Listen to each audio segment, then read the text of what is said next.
Hi there, everybody. It's Chris Cave, health coach here with a Q&A with Chris session. In this session, I will be answering all your questions to do with health, fitness, well-being, mental health, anything to do with this sort of thing. I will do my best to answer them. And if I can't answer them straight away, I will get back to you. But so far, when we've done these before, we've had a 100% reply rate. So thank you, everybody, for your questions. For questions from America, the UK, and Australia. So I will order them in the answer them in the order they came in. And if you've got any questions live, put them in the chat, and I will do my best to read them out from the bottom. Okay, so first three questions come from the same person in the UK. First question starts, now I'm middle-aged, I just keep picking up food all the time. Why is this, Chris? Okay, so I love the term middle-aged. I don't know if you have that in all the other countries as well, but certainly in the UK, a lot of people say they're middle-aged. And middle-aged these days can be completely different middle-aged to what used to be in previous generations.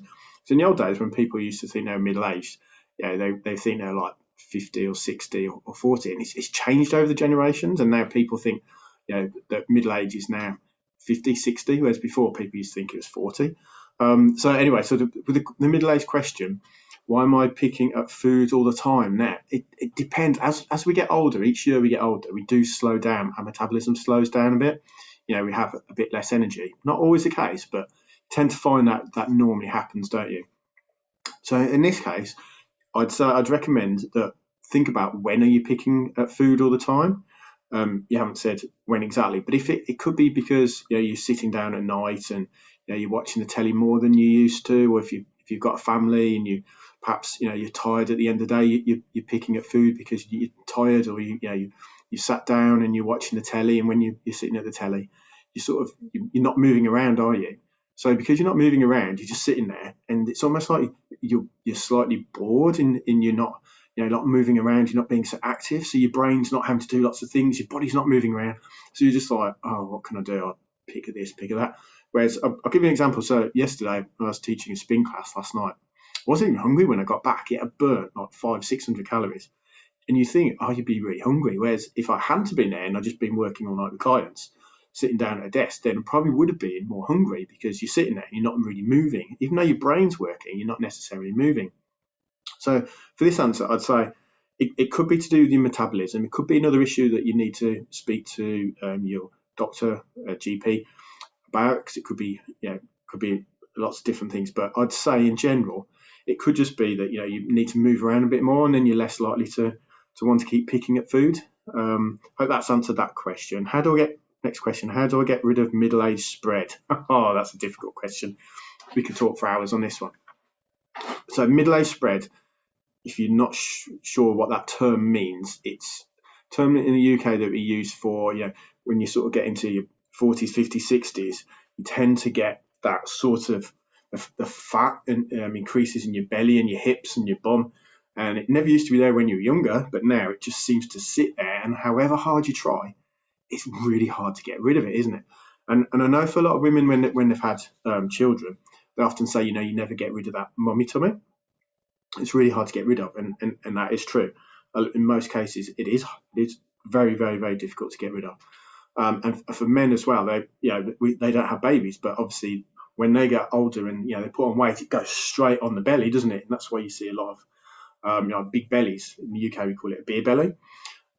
So it depends for women and men. It goes on in different parts. It could be your bum, your hip, or your belly. But it just happens as we get older. But you don't have to let that happen to you. You can fight it, and you keep fit, watch what you eat, doing exercise, keeping moving around is the best way to do it. And people often say to me, "Oh, Chris, is there a certain exercise I can do for my belly?" There's loads of exercises you can do, but just basically being more healthy and losing weight, it will come off everywhere, and it will come off the belly eventually. You do tend to find that sometimes you lose weight off different areas first. I know I get this all the time. People say, "Oh yeah, but I don't want it to come off there, but I want it to come off here," and that's just what happens. It's a human thing, isn't it? But just by generally like losing weight, keeping fit, doing exercise, you're gonna work on different things. You can tone different parts of your body, but the belly's quite a hard one to do. because it's one of those things you can tone your bum or your legs or your arms quite easily, but for your belly that's quite hard to do. So I hope that one's answered your question. But basically, just live a healthy lifestyle, do lots of exercise, and just it'll come off naturally. Next question. I love this one. I want to diet, but I love food too much. Okay, this is a brilliant one. Okay, so you want to diet, but you love food too much. I mean, what do you think happens when you go on a diet? You still got to eat something, haven't you? And yeah, I love food.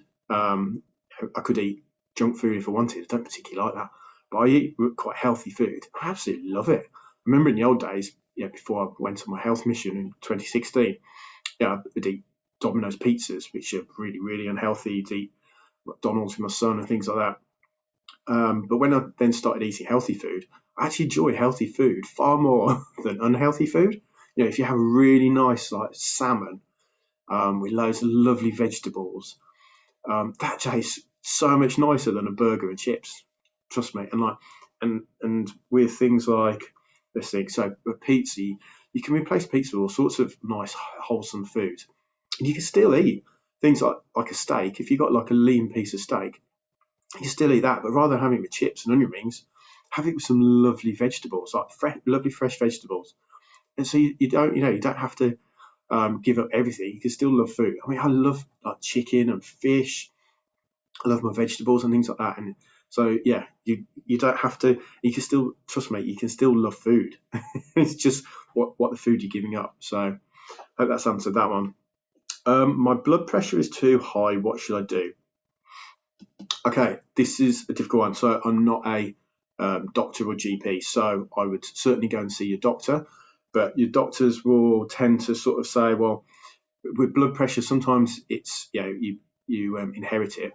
But also there's other things you can do. So you can, by being active, by not being overweight, by not drinking alcohol, by not eating too much fatty foods, by not eating a lot of salt, all these sort of things, and just leading a healthy lifestyle will bring your blood pressure down. And I know that from the doctors they can give you tablets for it.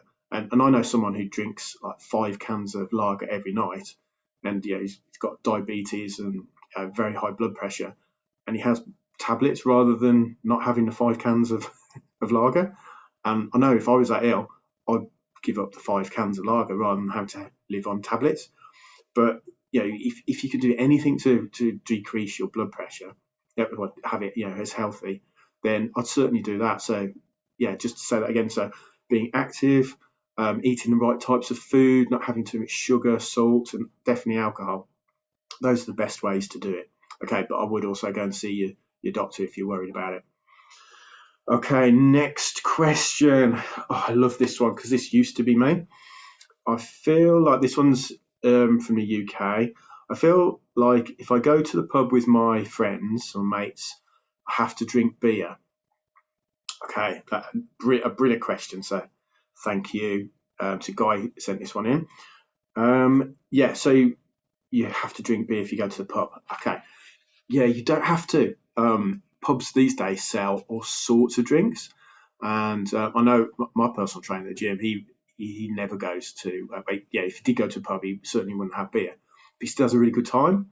I'm the same. I can go to a pub with friends and have like a soft drink. There's lovely soft drinks available now, and you don't have to go and have beer to have fun. I mean, you're still in a pub, so you're still talking to your friends, but you don't have to have a beer.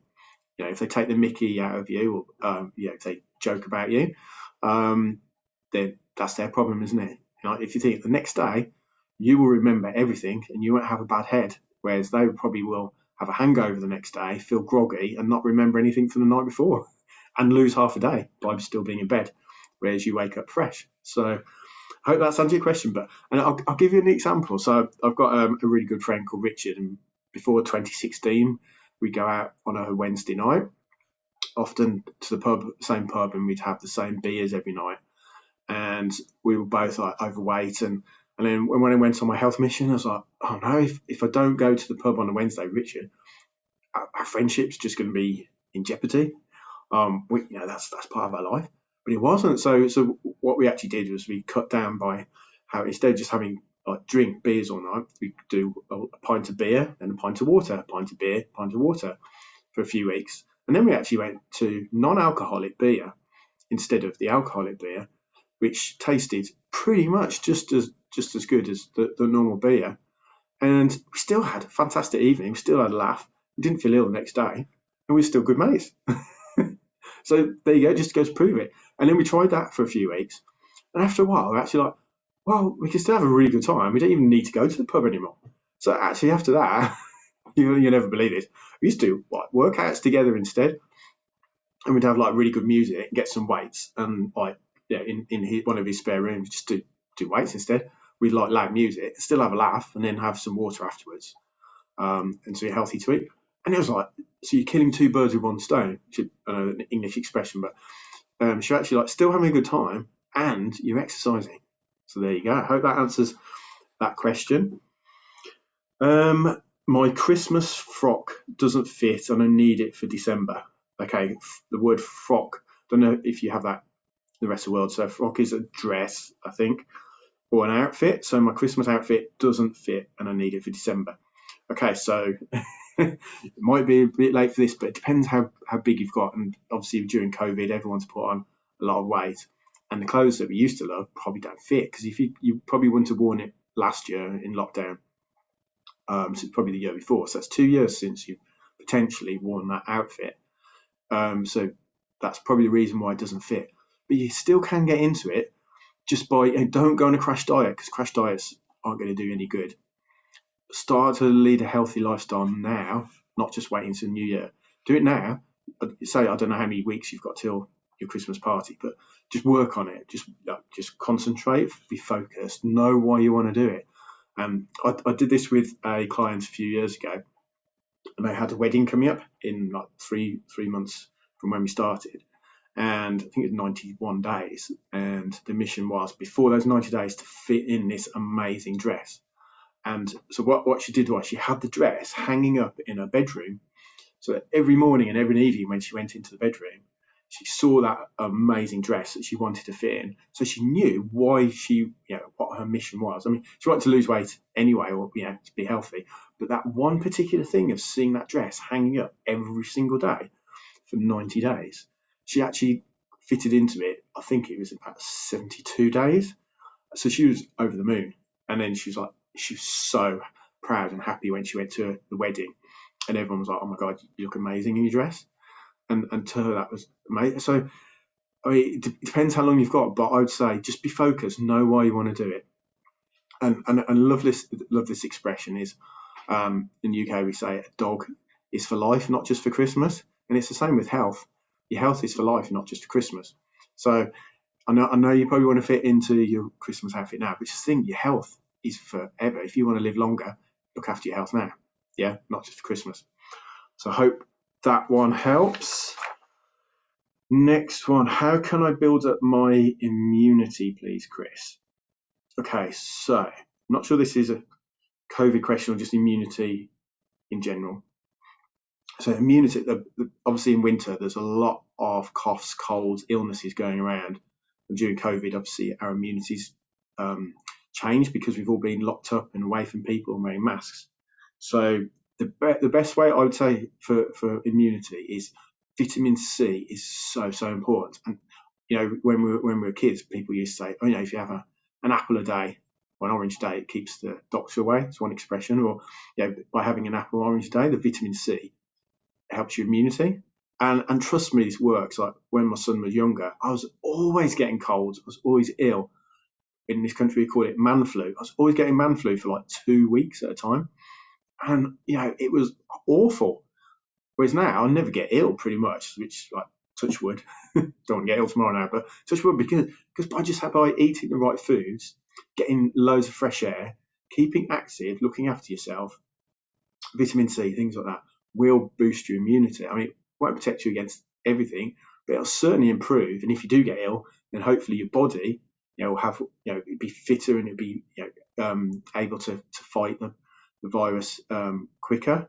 So I'd say fresh air, vitamin C, and keeping active, plenty of fresh air. So I hope that one helps. Right, here's a good one. How can I increase my water to 8 glasses a day? Okay, great question. I'll just have some water. Okay, so 8 glasses a day. In the UK, that's about 2 litres, 2.5 litres of water. And to a lot of people, that's like, oh my God, I can never drink that. So imagine a 2 litre big bottle of pop or fizzy water, or anything like that, and you're thinking, how am I going to drink that all day? Well, do it gradually. Like, if you need to eat an elephant, you wouldn't eat it whole, you'd eat it bit by bit. Same with water. Don't try and drink it all in one go, because yeah, that's not good for you, and you will need the loo. So spread it out over the day and just have a plan. So I mean, this thing here keeps the water cold all day, and plenty of little bottles. I keep bottles in the car, in my work bag when I'm out visiting, when I'm in the gym. I've got so many bottles everywhere, but just by always being organised and having it in the fridge as well. So in my fridge, I've got this big plastic bottle with a flip on top. So fill that every night before I go to bed. So by the morning, it's lovely and cold. So as soon as I get up, I can drink my cold water, and it boosts my metabolism and wakes me up, and I'm ready to go for the day. So throughout the day, that is actually, I think, 1.5 litres. So I know by the end of the day, when that's empty, we had 1.5 litres plus whatever else I've had during the day in the car or travelling or etc. etc.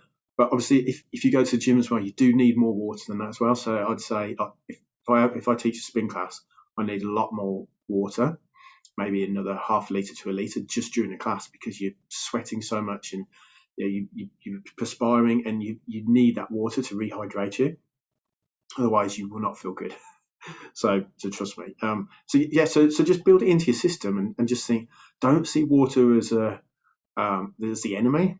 Because I know before, when I've done one of these talks, I talked about the chap I knew that wouldn't drink water at all because he thought that fish weed in water. I don't know where he got that from, but because he thought that all his life, he doesn't drink water, and is not the best of condition. And he's got skin problems, he's got diabetes, he's got a lot of issues because he doesn't drink water and he eats too much processed food. But the water is so important to you. So you're never going to drink water. Just think, your body's made up of 70% water. So when you're thinking of like the 8 glasses or 2.5 litres of water, just plan it out, spread it during the day, and just think, water's not your enemy. Water. I mean, I love the taste of water, and wherever you go, it tastes different. I mean, if I'm in England, in Birmingham, it tastes different to when I go to Wales. It tastes completely different there, but still drink it because it's lovely. And wherever you go in the world, the water always tastes different. But it's like people do wine tasting, should do water tasting, shouldn't they? It's just think it's so important, and then just plan it into your day, and don't see it as the enemy. Yeah. So I hope that one helps. Chris, please help. My kids won't eat veggies. Been there, got the t-shirt. Kids and veggies. Now, when they're like babies, often they have, the processed food. I can't remember what they're called, but and they have, you mash the vegetables up into their food when they're really, really, really young, and so they do get used to vegetables as they're growing up, and then suddenly they see vegetables as being the enemy. My son used to love vegetables, and he went through a stage where he just wouldn't go, they're disgusting. Why do I have to have them? And it's like, well, they're really important for your life, but it's the same with all kids. So it's like I found with my son by telling him how important vegetables are, and same with fruit, and just say, well, it's not going to kill you if you eat that food. And I actually did an example once where he said, broccoli's disgusting. I said, okay, time how long it takes me to eat a piece of broccoli. I think it was about 20 seconds it took me to eat the broccoli. And I ate it. And he went, that's disgusting. He said, that's 20 seconds out of my day. So we worked it out, and off the top of my head, it was something like 0.08% of your day is taken up eating a piece of broccoli. Is that going to kill you? No. I actually love broccoli, but to him, it's like, you've eaten it. Yeah, but I'm still alive, and that's really good for me. It's a super, super food. So he did actually try some, and he didn't like it. But then after a while, I think it took him about a minute to eat. But then he ate it, and he's like, "Oh, it wasn't actually that bad." I still won't eat sprouts, but one day he'll eat sprouts. But again, when we were kids, you look at sprouts, and go, "Oh, they're disgusting." Because now most adults in the UK love sprouts, so you have them with Christmas dinner and things. So it's just with the kids. And then another thing to do is start sneak it into their food. Just don't tell them, but sneak it into their food and see if they notice it. Or if you have like mashed potatoes, sometimes you can sneak things into it, like parsnips and things like that. If you mash it up, they won't notice. But hope that one helps. Chris, my kids only eat pizzas. What should I do? Okay, that's not good if it's the only thing they eat. But there is a way around this. Yeah, so my son did go through a phase where everything had to be pizza based. So for this one, what I did was we'd actually make our own pizzas.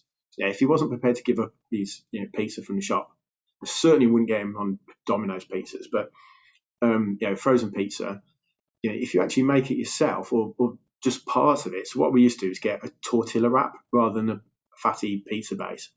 So you get the thin tortilla wrap, which is got more fibre in, and it was brown, and it's a lot more healthy than the pizza base. And then you get like a tomato puree and spread it on there, and then you get like some low fat cheese instead of full fat cheese. Then you put some mushrooms on it, some sweet corn, a bit of ham. What else do we put on there? A few bits of salad and things like that, and tomatoes. And you can actually make it quite healthy. And again, you can sneak things onto the pizza that they don't even notice. So that way, he was still having pizza, but he was having a much healthier version of it, and you're getting extra things on there like your mushrooms and your sweet corn and things like that, and tomatoes that he might not necessarily have had if he'd have had his frozen one.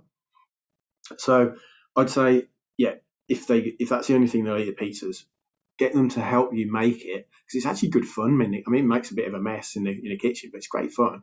So you're killing two birds with one stone. You're spending time with your kids, and they're helping you, and also they make it more healthy, and they're learning about the foods as well, which is so important. So I hope that one helps. If I buy a whole packet of grapes and eat it, is that my whole 5 a day? Good question. Okay.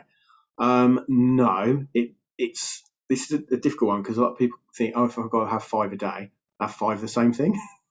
So 5 apples, 5 bananas, 5 carrots. No, don't do that. The reason that we use 5 different ones is because every fruit and vegetable has different properties, different nutrients, different vitamins, and they all do different things for us. So some are amazing foods, like the blueberry. I love blueberries. Blueberries are so amazing for you, and that dark skin is so good for you in some ways.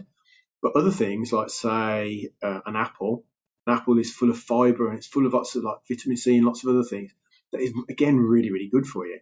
And if you had say banana's got lots of potassium in it, so that's good for you again. So that's 3 different things giving you 3 different properties. And like say a red pepper and a yellow pepper, again, different colours do different things for you. Same with carrots. So the more fruit and veg you can mix up with different colours, the better they are, because they've all got different vitamins, different amounts of fibre and things like that. So try and mix it up as much as you can, especially with different colours. Don't have 5 the same thing. I mean, grapes are a fruit and they are good for you, but there is a lot of sugar in natural sugar in grapes, so a lot of calories as well. So stick to your one portion. Don't have them all in one day. I mean, I know grapes are nice, but yeah, I'd mix it up if I was you. But at least it's good if you're having grapes rather than a pack of crisps. Okay, so yeah, not trying to offend the grapes because they are good for you, but just be careful how many you're having. Okay, next question. I sleep really bad after eating Chinese food in a restaurant or takeout. Takeout, same as takeaway in this country. So, yeah, I used to have the same problem. I can't actually have a Chinese takeaway anymore because I tend to find that it really makes me sweat and I can't sleep and dehydrated. It's a real shame because I love it, but I do love making it myself. My dad actually is really good at cooking Chinese, so if I go to his on a Tuesday night, he'll do amazing, mate. He can't cook anything else, but he can cook really good Chinese food with loads of vegetables, and he makes his own sauces. So the reason that, again, I don't know if this is the same around the world, but certainly in the UK, the takeaways do tend to have a lot of salt in them, like a ridiculous amount of salt, which is obviously not good for you. And the spices and MSG, it's like the chemical of the MSG, again, I mean, see what it does to my heart rate on my heart rate monitor. It goes through the roof, and I'm sweating and I can't sleep just from Chinese takeaway, because that's what they put in them. So, and it could be if you're eating it late at night. It doesn't say when you have it, but I'm guessing you're having it late at night or in the evening after, say, 7 o'clock at night. Yeah, it's not the best time to have those, because your body needs to go to sleep to repair itself. It certainly doesn't want to be processing all that salt and MSG. So I'd say that's probably the reason why. So, I mean, if you can, cook it yourself at home, and then because you can make really healthy Chinese food, like, because you stir fry. So you're not, stir fry is a really good way to cook vegetables. So you're not, not taking all the nutrients and the goodness away from them. And the same with meat, you don't need to put that much oil into it. So if you can cook it yourself at home, then even better, and you probably won't have, because you're not adding things to it, you're not going to have all that extra salt and things. So I'd say try that one. That's probably your best bet. Okay, so I hope that one helps.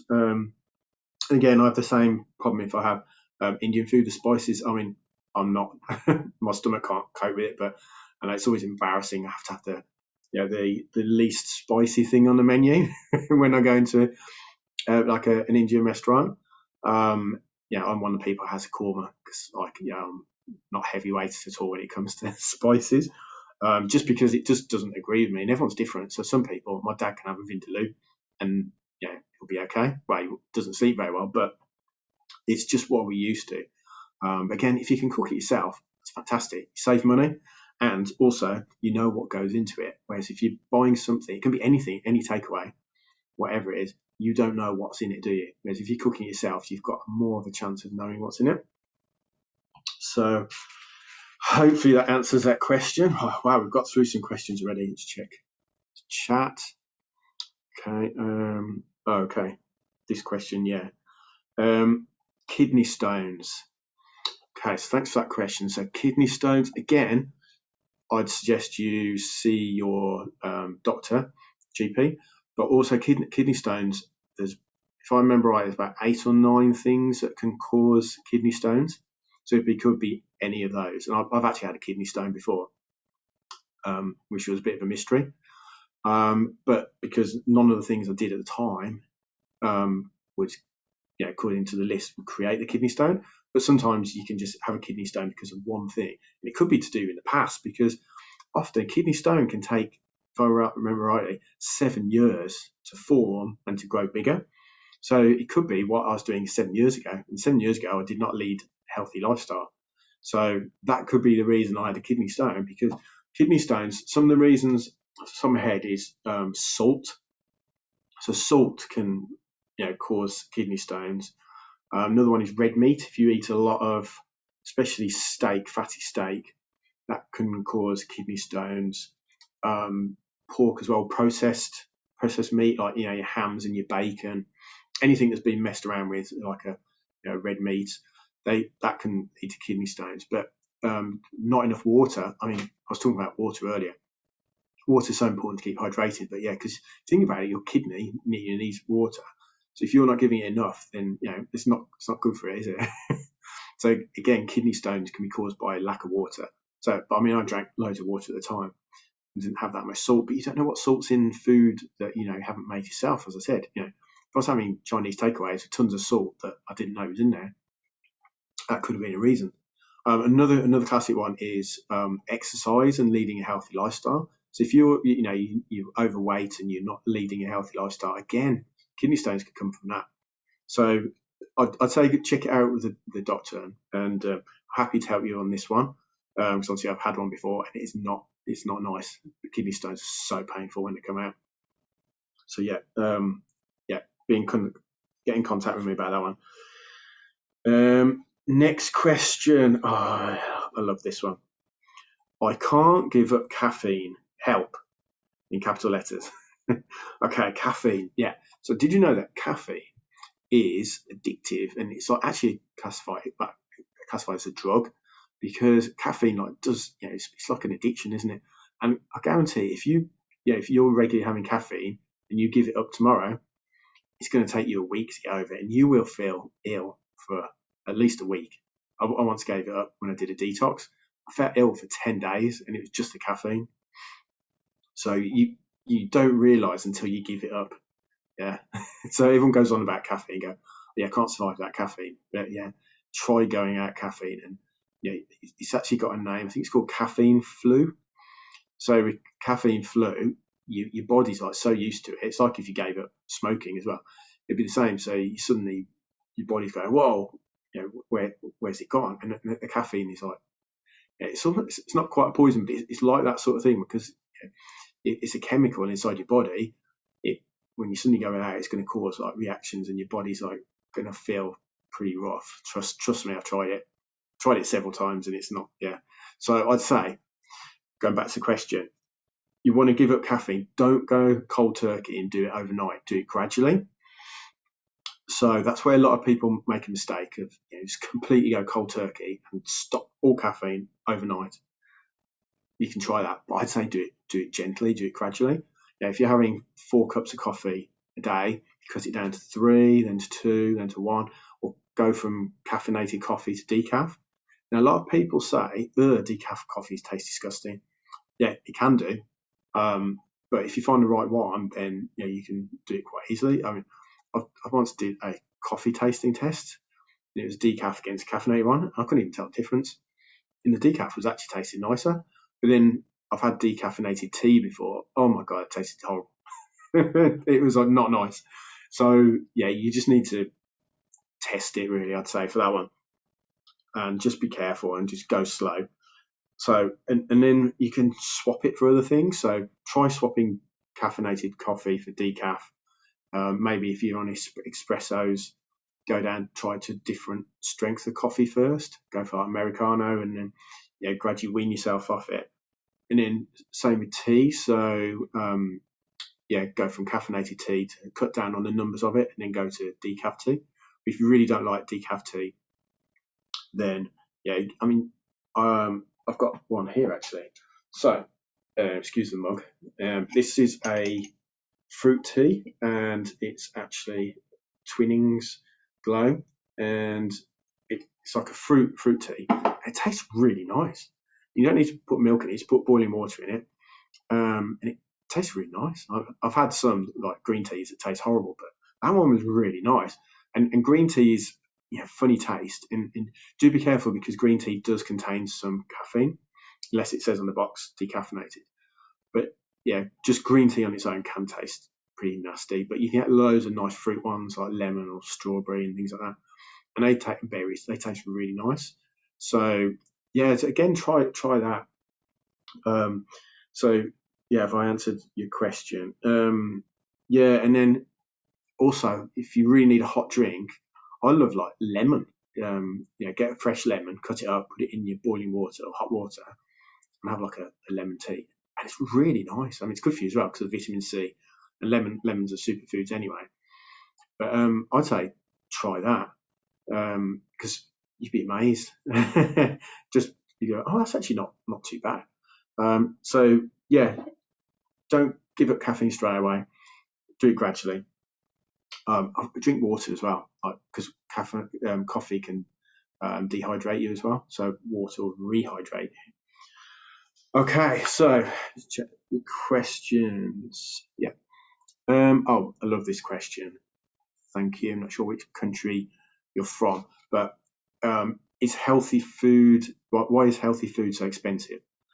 Okay, so it depends what sort of healthy food you're trying to buy.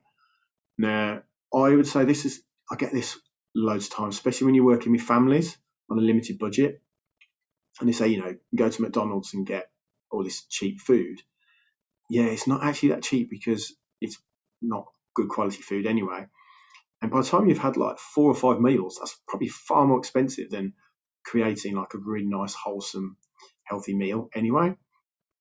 But there's some deprived areas in the UK, especially Glasgow. I've read some reports on this where like people have to buy, they haven't got cookers, or they haven't got the right equipment at home, so they have to rely on takeaways, or we call it junk food, because that's all they can afford, and they haven't got the facilities at home, and they haven't got the knowledge to know what to buy, what foods to buy, and they haven't got the knowledge of how to cook it as well.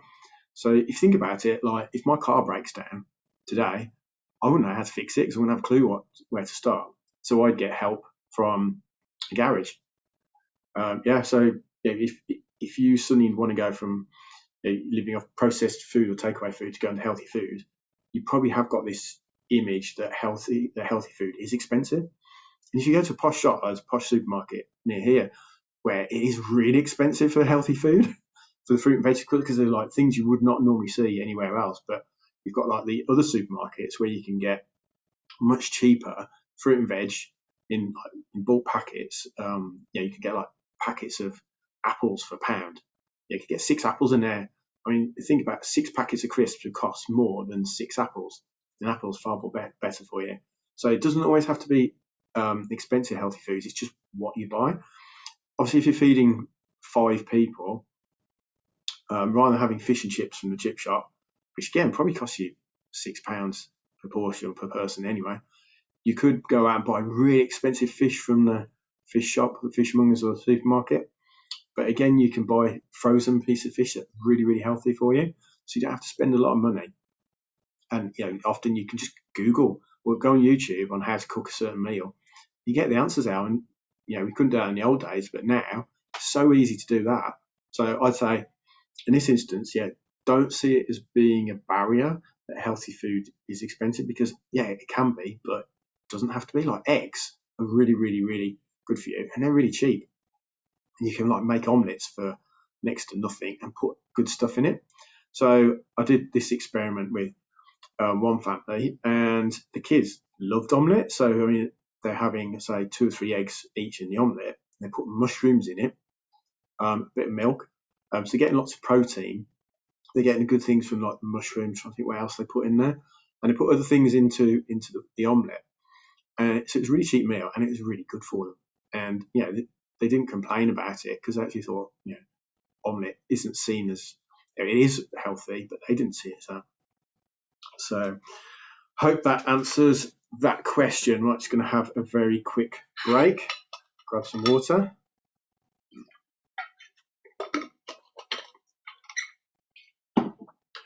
Okay, everybody, so we're now going to go on to more questions.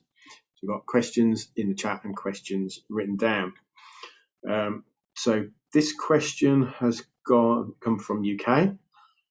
How can I sneak fruit into my diet even though I hate it?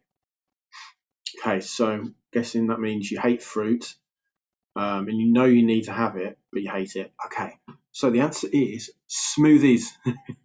Smoothies, yeah. Now, not the smoothies that you buy in the supermarket or shops, because they're full of sugar. There's so much sugar in them. There are healthy options, obviously, and it will say no added sugar on the cartons, but often smoothies have got so much sugar in there, it's worse than drinking a can of Coke. But if you make your own smoothies, then you know what's going into it, and you can make them incredibly healthy, and you can put in fruit that you don't necessarily like, mix it with something you do like, and you won't even know it's there. Okay, so I'll give you an example. So I used to hate, what was it? I used to hate green, like it's green powder. It's really, really good for you, and needed to take it in. So I put it into a smoothie, mixed it with strawberries, bananas, and blueberries, and I couldn't even tell it was in there. Then I used to not like kiwis years ago. So again, by sneaking it into a smoothie, didn't even know it was in there, because you got the sweet taste of the strawberry and the banana. Whereas now I actually love kiwis, and I actually eat kiwis with the skin on. So I love them that much, and the skin's like really good for you and full of fibre. But when I didn't like kiwis, by sneaking them into a smoothie, you didn't even notice it. And things like Greek yogurt. Now, Greek yogurt is a weird one because it's a bit of an acquired taste, but again, it's really good for you. A lot more healthy than normal yogurt. But Greek yogurt can be a bit bitter. But again, if you blend it into your smoothie, you get all the flavors from from fruit. It tastes amazing. Yeah. So put in some water. You've got your yogurt, the fruits, and it just tastes lovely. So another thing to sneak into smoothies is instead of the water, almond milk. So I did a detox, and I wanted to test if I was I was allergic to lactose and lactose intolerant. Quite hard to say. So I thought I'd try almond milk, and I tried it on its own, and I didn't like it at all. But by putting it into a smoothie and mixing it with all those other things, I couldn't even tell it was in there. So then I was getting my calcium, I was getting my protein, I was getting all the goodness from the almonds and everything else in the smoothie, but there was nothing in there that made it taste horrible anymore. So yeah, try that smoothies. So it's a long answer to the question, but smoothies is the one. Yeah, make it yourself. It's great fun.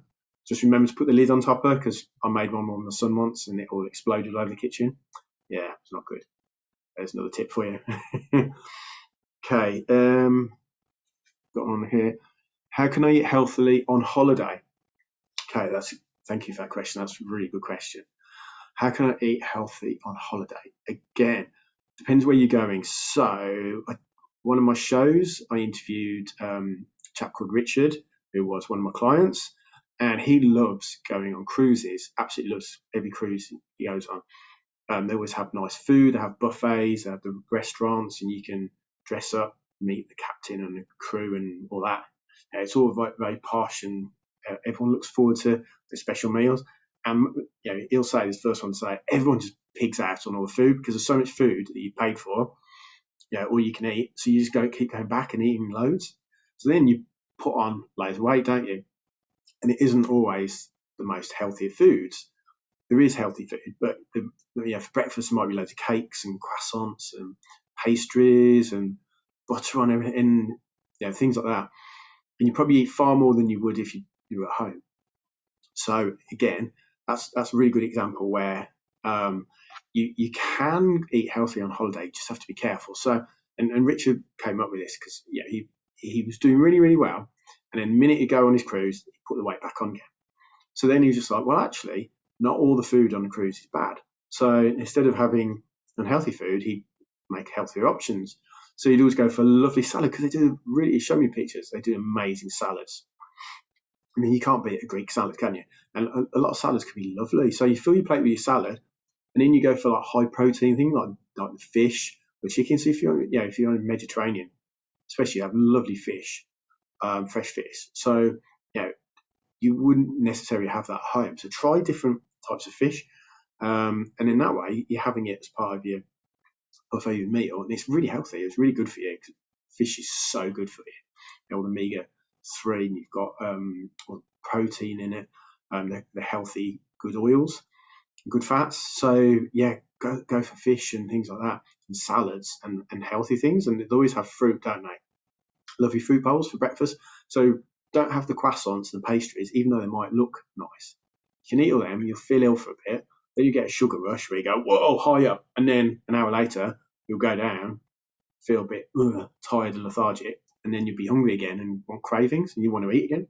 Whereas if you have like some lovely fruit that it will look amazing, all shiny and nice, have that instead, and have some like Greek yogurt instead of something else unhealthy, and then you could have porridge or cereal or muesli rather than your croissants again.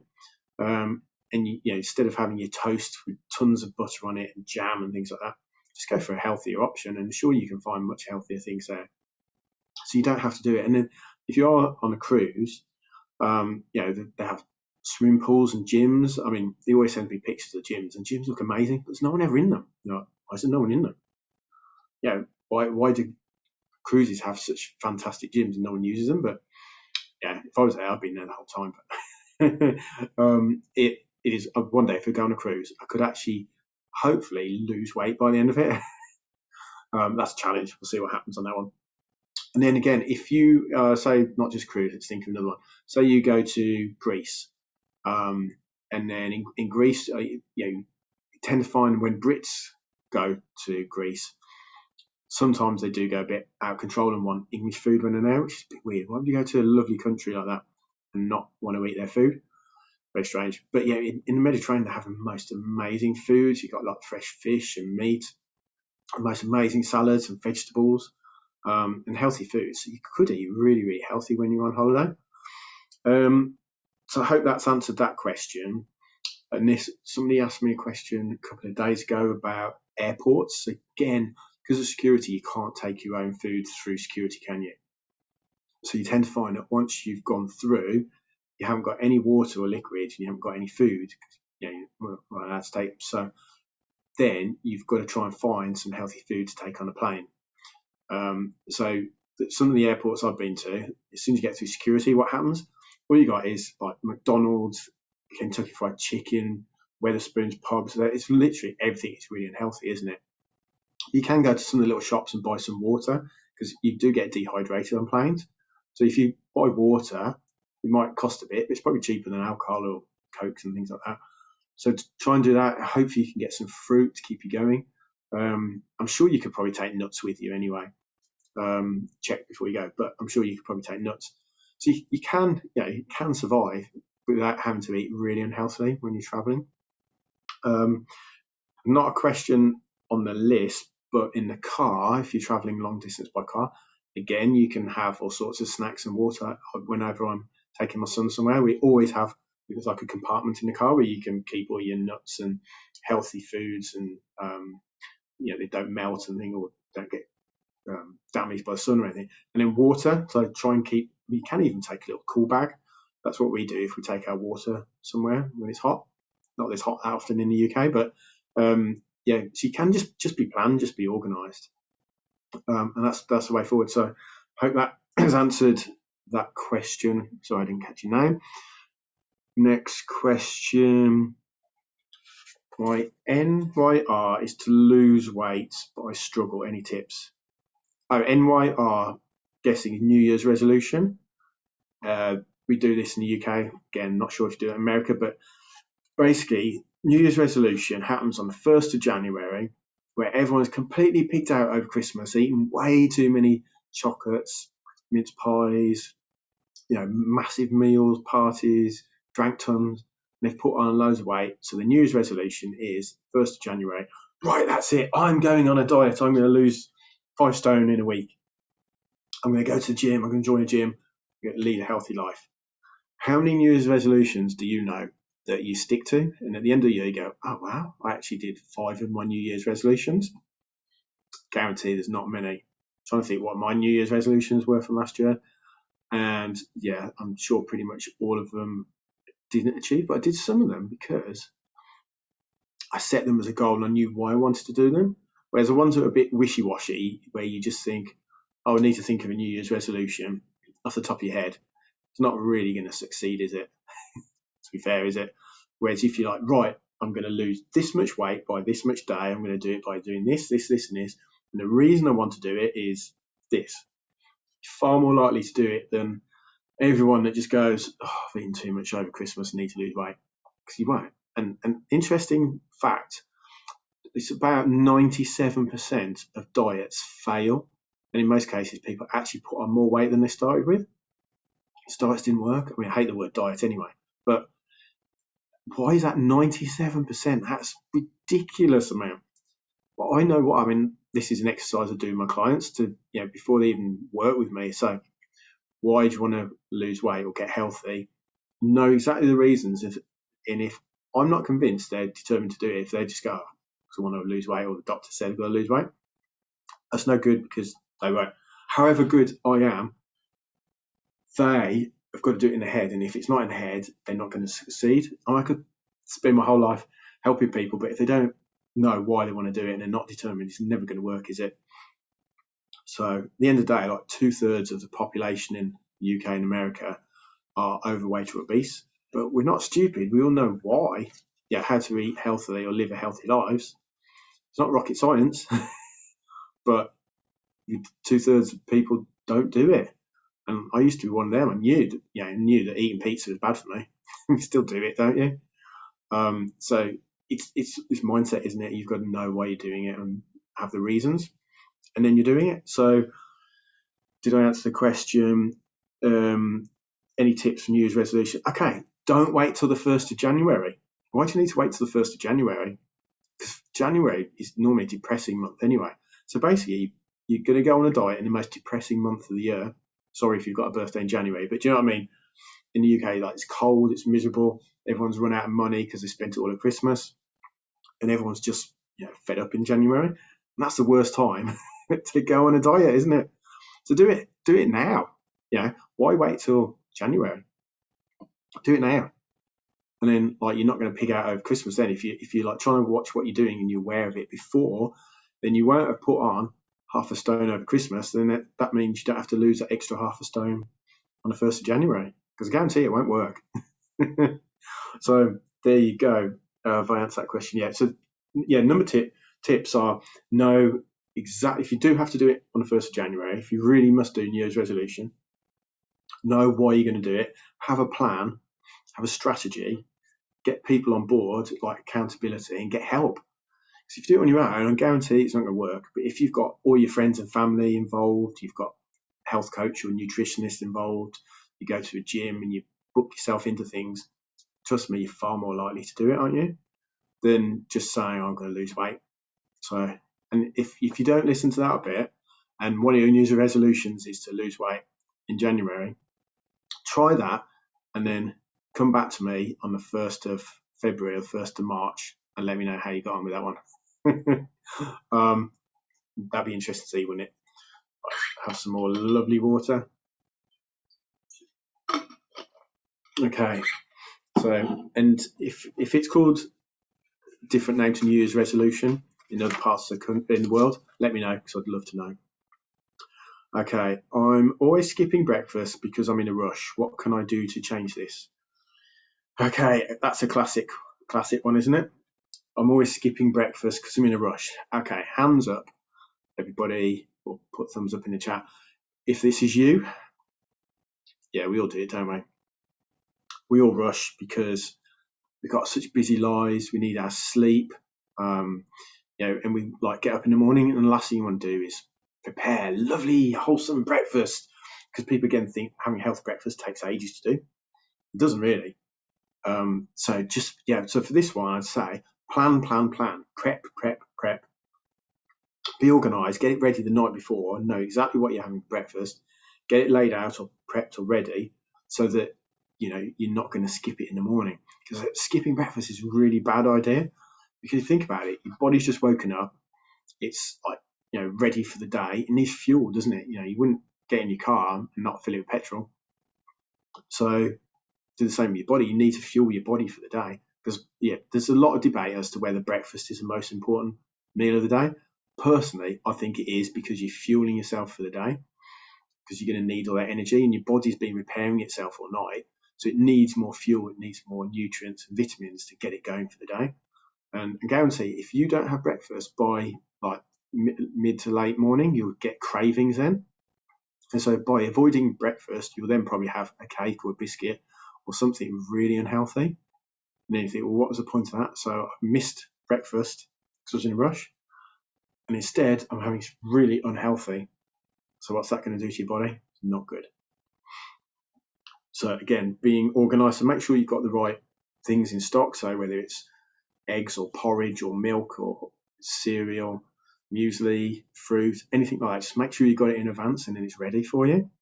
Even to the extent where I love it when you see on old films where you go down for breakfast and all the bowls are laid out on the table with all the cutlery, and you've got lovely fruit bowls all out there, and everyone sits down and eats their breakfast together talking. Doesn't happen anymore, does it? But wouldn't that be amazing? And if you want to go, like today, I had to get up at 6 in the morning to be in the gym for 7 to have a session with my personal trainer.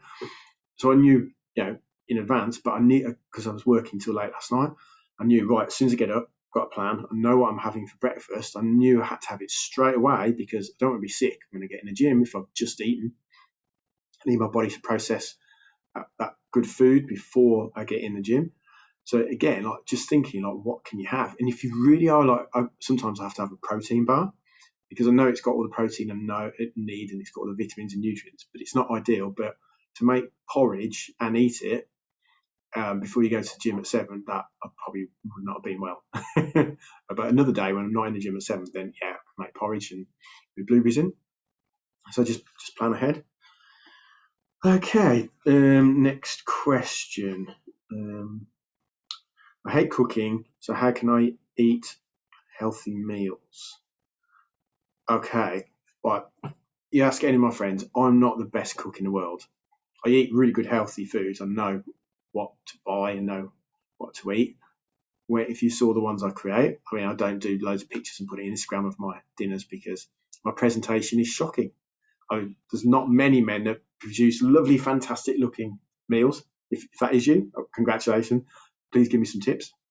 But normally, anything that I produce is like really good and wholesome, but I wouldn't sell it in a restaurant. I'm never going to be a chef, but I still really enjoy that food.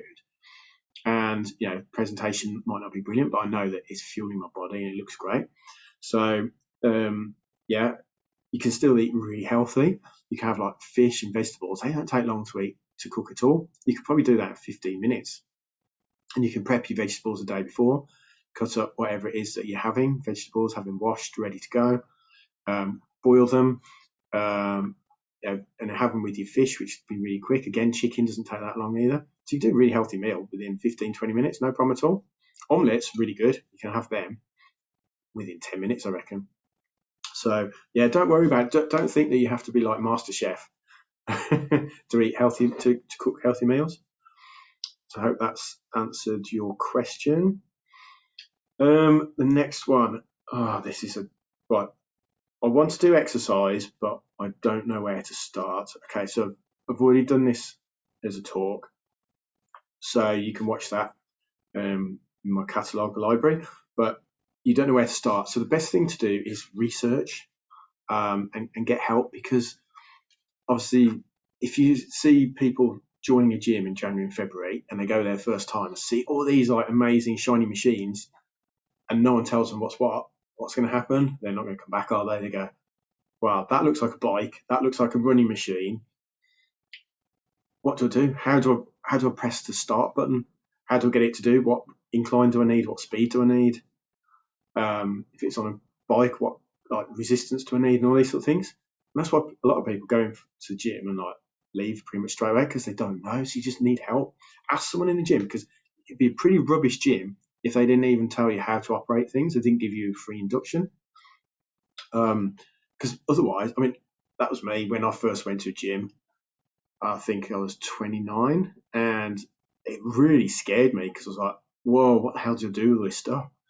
And I remember doing the first spin class I ever did, and I nearly died. I was like, I felt awful, but persevered, didn't have to teach it. But I loved it after a while. But the first few times you do it, you have no idea. So body pump, I actually teach body pump now as a hobby. But the first time I did it, I was like, oh, what are they doing? What's all the clean and press? What's this? What's that? What equipment do I use? What weights? So ask help, get research. Look on YouTube. There's so many things on YouTube. You probably find a million things, I'm not even joking, on YouTube of like exercise routines or help on it. And just do some research so that when you go into the gym or you go to join a club or you're doing something at home, just research and know what you're going to do, and you'll enjoy it far more if you know than that. Like, if I was going to fix my car, I wouldn't just like go in with a spanner. I'd research it first, wouldn't I? And get help. So to do that and fit exercise in, just and see exercise as being a fun thing, not like something you have to do because someone's told you've got to do it. I mean, I get a lot of guys where they'll say, "Oh, my wife's told me to lose weight, but I don't really want to. I don't think I need to."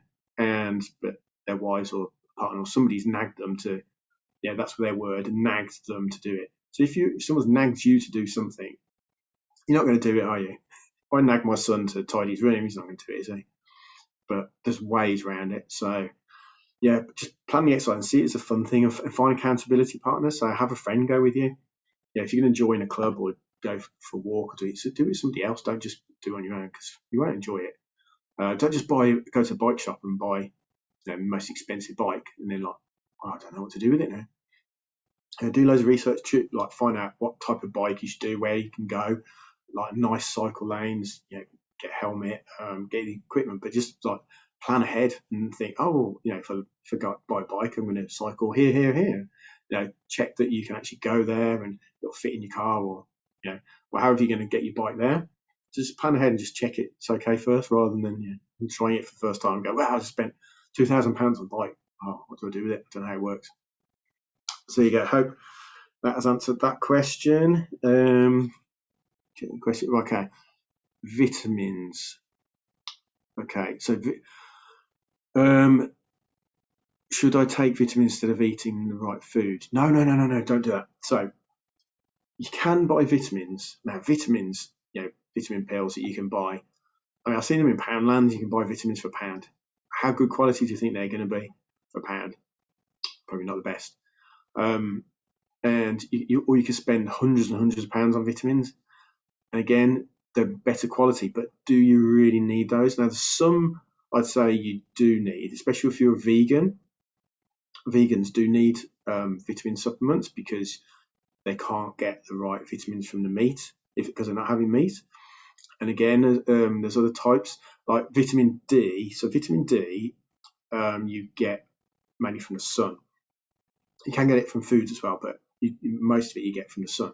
Now in the winter, then if the sun only comes up at 8 in the morning, it goes down at 4, and you're stuck in office, you're not going to see any daylight, are you? Or say if you worked in a hospital with no windows, you're not going to see any daylight during the day. So your body's just going to be, well, I've got no vitamin D, and that's when you feel, without vitamin D, obviously it's good for your brain, it's good for your happiness, good for your skin. There's lots of good things that vitamin D we need, but you're not going to get it in the winter. So again, a vitamin D supplement would be good, say, in the winter. You might necessarily need it in the summer. Or there's loads of foods with vitamin D, like mushrooms. Mushrooms are so good for you with vitamin D. Be careful what vitamins you take. Don't think, oh, I'm not going to eat fruit, I'll just have a vitamin C tablet.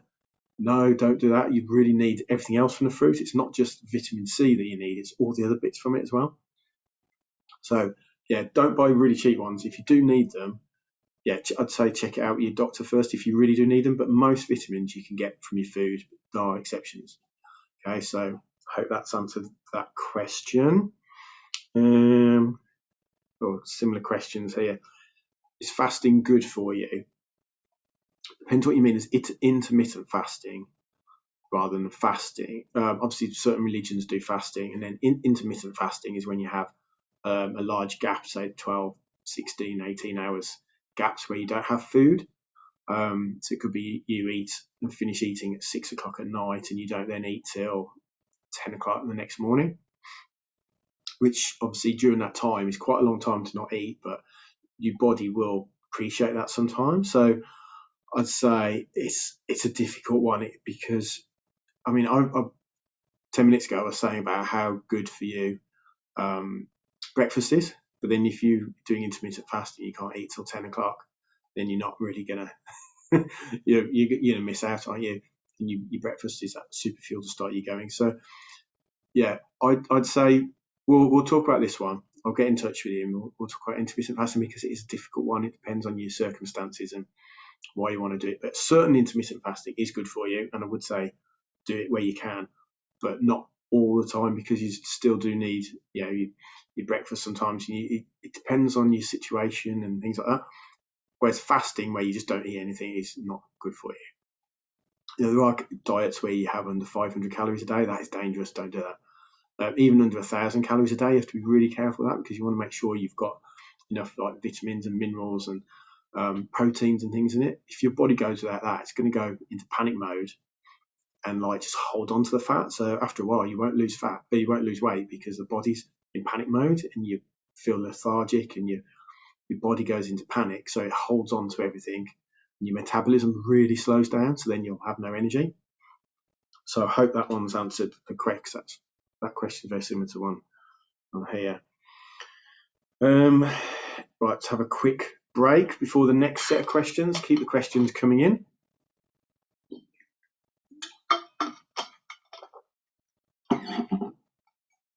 Okay, so we answer some more questions now. So thank you very much, everyone, for submitting your questions. Can exercise help my mental health and stress levels? Brilliant question. The answer is yes, definitely. Ask anybody who does exercise why they do it. Well, most people why they do exercise because it makes them feel good and makes them happy and it's good for you. You do get exceptions where people are made by other people, either their health insurance or their doctors told them they've got to do it, or their partners said they've got to do it, or their kids said they've got to do it. In which case, they probably won't enjoy the exercise. But most people that you see in the gym that stay for more than a month do it because they enjoy it. Most people that go walking do it because they enjoy it. People that go swimming do it because they enjoy it. Playing tennis or get football, anything like that. So I'd say, exercise is so good for your mental health, and certainly during lockdown, the people that were getting out and doing some sort of exercise, even if you're only allowed out for an hour a day, by doing like walking or cycling or running or just getting out, getting the fresh air, helps so many people get through lockdown. Whereas if you're stuck indoors and you can't do any of those, or you're just stuck in front of the telly with your family and you can get out, you probably didn't feel the best, did you? And like obviously getting fresh air if you're going outside and doing exercise helps. Getting the sun, vitamin D off the sun, that we previously talked about. So exercise is really, really, really important, and it will really help reduce your stress levels. I know if I've had stressful times, I've gone for a walk, put a bit of music on, got some fresh air. Feel amazing. I go to Wales a lot, and I do loads of work in the day, and then just like sit in the garden looking over the mountains, breathing in fresh air, and it just feels so amazing, and it's so fresh that you can actually taste how clean and fresh the air is. It just feels so good. Like whatever life throws at you, when you're like surrounded by rivers and mountains and like you've got all sheep making noise and like just nature and things like that, it just feels so good. And walking and cycling there, it is amazing. It really helps the mental health and your energy levels and your health and everything. You just feel so happy, don't you? So obviously in the UK, our weather is not the best. So I'll give you an example. So in the winter, it rains loads, isn't it? It's cold, it's damp, it's miserable. How do you feel then? Because when there's weather bad, you naturally just feel pretty rubbish, don't you? You don't feel the best. Whereas when it's a nice sunny day, what happens? Everyone goes outside, like, let's go to the park, let's have a picnic, let's play football, let's go out and meet everybody. So there, everyone's suddenly going outside to get some sun. And obviously vitamin D is really good for you. It naturally gives you nice, good hormones, happy hormones. So, whereas if you're stuck indoors in the rain and the cold, you're not going to go outdoors, are you? So you're not going to exercise. Whereas if you're going outside and doing something, it's far more better for you than staying indoors. And you can do. I have a little trampoline or trampette in the house in the winter, so I'll sometimes use that just to like keep exercising during the day if I need to, or get my energy levels up. Whereas if it's summer or that's in the daylight, you can go outside and do something fun, but you can't always when it's like cold or snowing or raining and things like that. There's ways around it, but definitely exercise is really good for you, for your health and your mental health. Covered that one already. Which exercise burns the most calories? Brilliant question.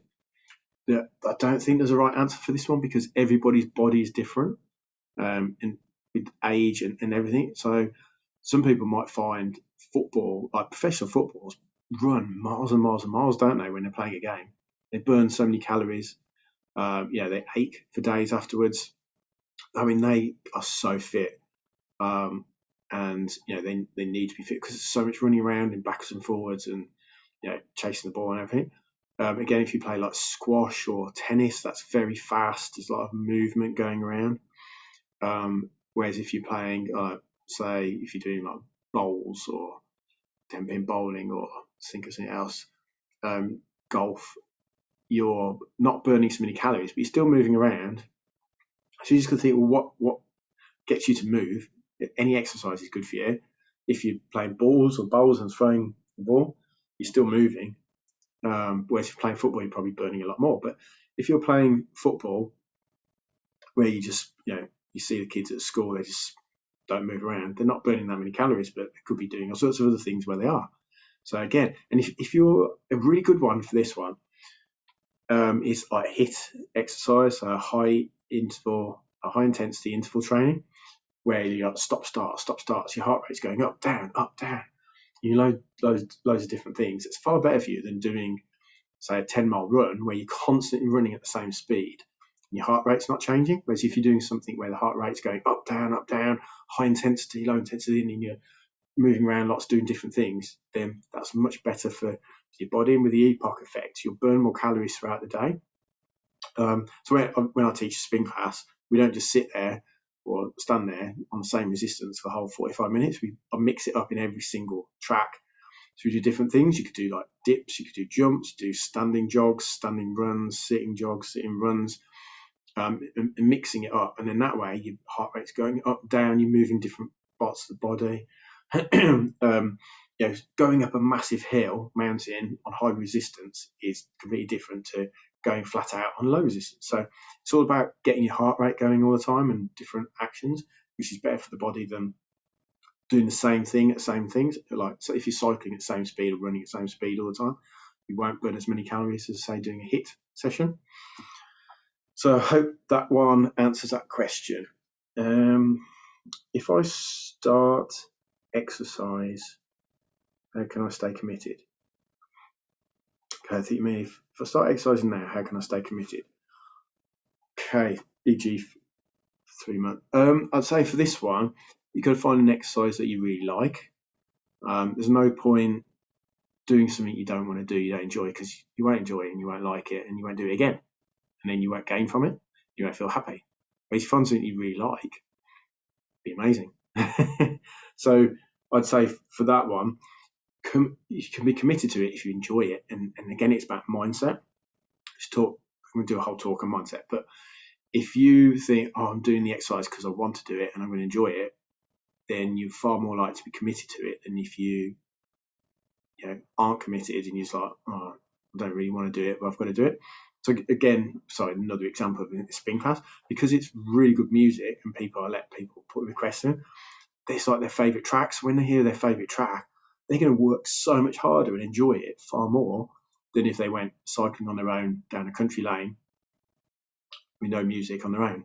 Yeah, probably wouldn't enjoy it as much. They might do. And then if they've got their friends in the same spin class, then it's far more fun than doing something on your own that you don't want to do. So I'd say commit to something that you know you're going to do because you're going to enjoy it. Yeah. That's the way forward. I can teach yoga, but it's not my favourite one. I can do it and I always think, I don't really want to do yoga, but when I do it, I actually love doing it. But before I do it, I'm thinking, it's not as high tempo as body pump or spin or other like walking up a mountain things, but yoga is so good for your body and your flexibility, and especially when you're getting older like I am, yoga is going to be far more important to me probably in a few years' time than body pump. So yeah, it's finding a mix of things that you really enjoy. Okay, so nearly out of time. Is it okay for my kids to have a McDonald's every so often? Good question. Depends what you mean by how often they're having it. I wouldn't say having it every week is good at all. No, don't do that. But if it's their birthday and they really want to go for their birthday treat, then see it as a treat. And then that way it's not part of their life. They're not used to it. Whereas if it's a treat, it's like, okay, it's a treat because we know it's bad for you. See what I mean? So it's like a treat. It's like, going to the zoo. You wouldn't go to the zoo every single day. But if you do it every so often for a treat, you see it in a different light. So say with McDonald's, I mean, my son occasionally will have McDonald's, for a treat if we're going to the cinema or something. But I know within an hour he'll be hungry again and he'll need to eat something else. And he knows it's unhealthy, which is really, really good. So he'll see, as a treat, go to McDonald's. Yeah, the word treat is a bit difficult. When I ideally use that word. But yeah, if you're not going all the time, as long as the kids know that, in order to have McDonald's, you can get fruit instead of fries as part of their Happy Meal, whatever it's called. So you don't have to necessarily eat really unhealthy if you go to McDonald's. If you see what I mean, there are some healthier options. You don't necessarily have to have full fat Coke. You could have Diet Coke or fruit instead of chips, or what's the other thing I've seen? Bottles of water they do now and things like that. So yeah, there are ways around it. But yeah, just say, okay, we'll go to McDonald's, but afterwards we'll go for a run around the park or play football, or it's just trying to like do the same. So occasionally people say, I had a pizza last night. So okay, it's not the end of the world. You're not going to die. You had a pizza. Do a bit of exercise today. Burn it off. And you go, okay, yeah. So you're not seeing it as like the I don't know. It's how you see it in your head, isn't it? As I'd say. So hopefully that's answered the question. Don't have McDonald's all the time. Just say, yeah, occasionally is okay, but the other time try and eat a bit more healthy. And the kids, I'm sure, would enjoy, rather than McDonald's as their main thing of the day, find something more fun, like 10-pin bowling, where they can all do movement, exercise, and it's fun. So I hope that's answered that question. Here's a really good question. I think I could do a whole talk on this one. I'll do a quick version of this one. Are carbs bad for you? Oh, what a question. Okay, they could spend ages on this one. So you've got good carbs and bad carbs. So giving up carbs altogether is not the best thing for you at all. You still need carbs. Your brain needs energy. It needs carbs. It needs power for it to function, because you'd be surprised how many calories a brain actually uses. So you do need carbs, but it's the type of carb you have. So I'll give you an example. Which do you think is a good carb and a bad carb? Okay. So if you're having some cake with carbs in cake, is that good carb or bad carb? Or if you're having brown rice or whole grain rice, is that good carb or bad carb? Yeah. See if you had your whole grain rice, are you likely to be hungry again within half an hour? Probably not. If you have cake, you probably will be hungry within half an hour and then need more carbs.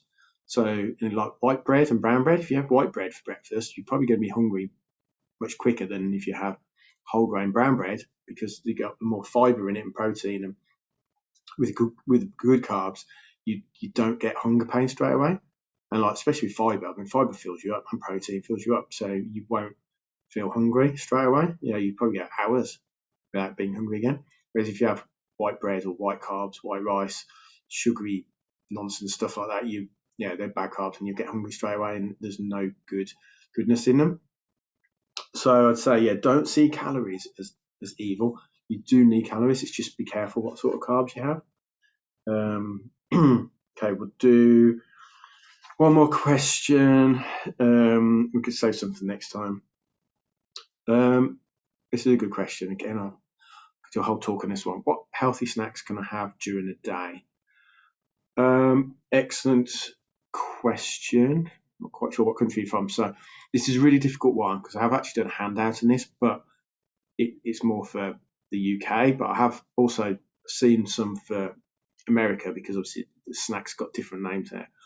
So with brand wise, you won't tell the difference between the different countries. But so nuts, whatever nuts you have, whichever country in it, still got, as long as they're not too like heavily roasted or salted, nuts are good for you, but only 30 grams.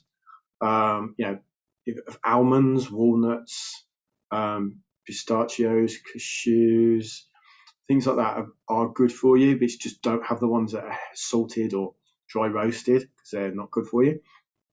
But a lot of nuts, especially like walnuts, almonds are fantastic, good for you.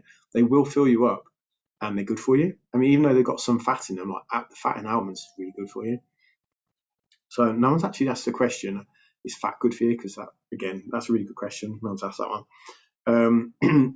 Other healthy fruit snacks you have, like apples, bananas, oranges. They're all like really good for you.